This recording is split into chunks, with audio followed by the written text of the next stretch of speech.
Hi everyone, and welcome back to Easy Cooking with Linda B. Today I'm going to show you how my mom made fried Cubanelle peppers and onions, and I'm going to add my own little version to it. I'll show you how I put it together.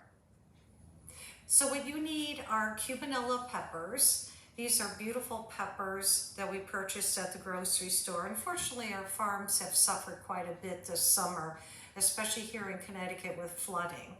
So I have 5 Cubanelle peppers, I have 1 Vidalia onion, and I have 3 cloves of garlic, and I have fresh basil, and the seasoning that I'm going to use is salt and pepper, red pepper flake, and garlic powder and onion powder, and oil.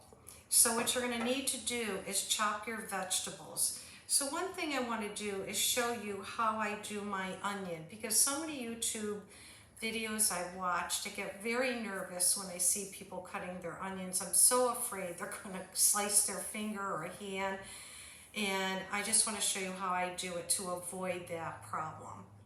For my own safety, I'm wearing my eyeglasses so I could see what I am doing. So what I'm going to do is take my onion, lay it on its side, and then carefully holding it, make a splice down with the end there. And remove that.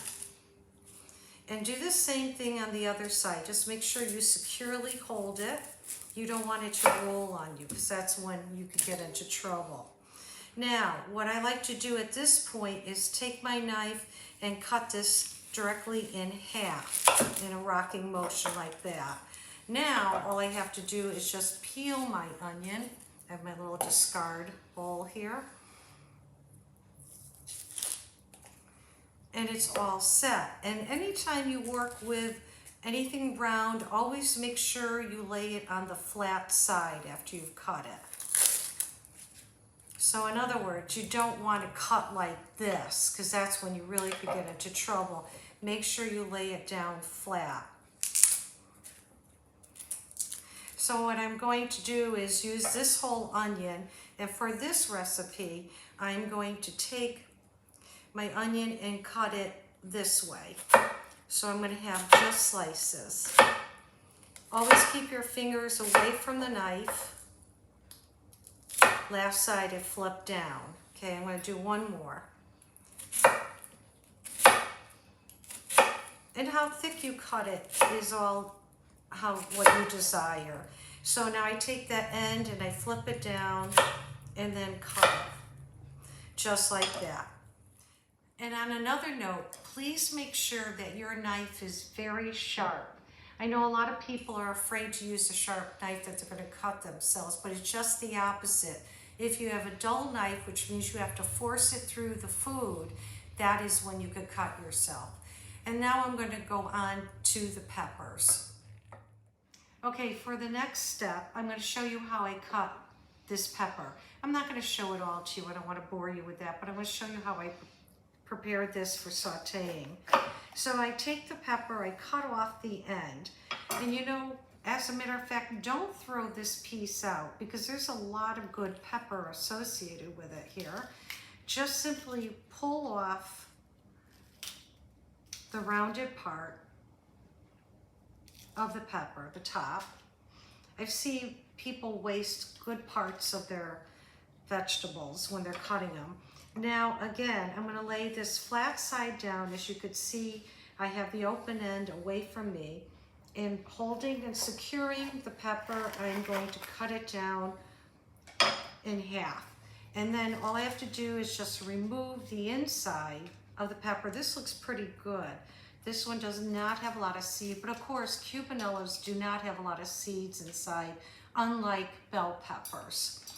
So I'm now going to cut this one more time. I don't want big strips. I want somewhat thin strips. So I'm going to hold it open and cut it in half just like that. And also, I'm going to cut off that little bit of an end, because that's the flower side, I believe. And then I'm going to cut this in half. So I'm going to finish working on these peppers, and then I'll show you the rest. Peppers and onions cut up, ready to go. So the next thing I need to do is put oil in my pan. I already have some And I just realized I don't think it's enough. I think altogether I'm going to end up with about 3, maybe 4 tablespoons of oil. Okay, I don't want it too hot. I have this setting on a medium-low because I don't want to burn the garlic and the pepper flakes. So this is something my mother did not do. She never added pepper flakes, which I think is a wonderful addition. But I'm only going to put probably, it looks like maybe about 1/8 of a teaspoon in here and let it start to cook and get the aromatics out of it. Okay, so while that's lightly warming up, I'm going to take my garlic, and I did a rough chop on this garlic, nothing very fine. We do like the taste of the garlic, so I'll keep it a little more chunky, if you will. Okay, so I'm going to put that in my pan, stir this around, and I'm going to cook this probably for about a minute or 2 to get the rawness out of the garlic and get those pepper flakes bursting. Okay, and I'll show you what I do next. Okay, so I had the garlic and the red pepper flakes sauteing for about 2 minutes. They're softening up, they look good, they're not burnt. So the next thing I'm going to do is add my peppers and onions. Carefully do this.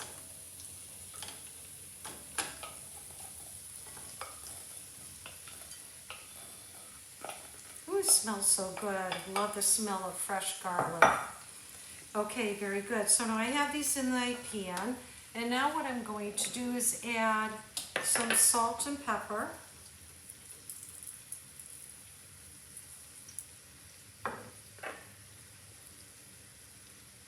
I don't want to add too much pepper because of the pepper flakes in there. And also I'm going to add my onion powder and garlic powder. This gives it such great flavor.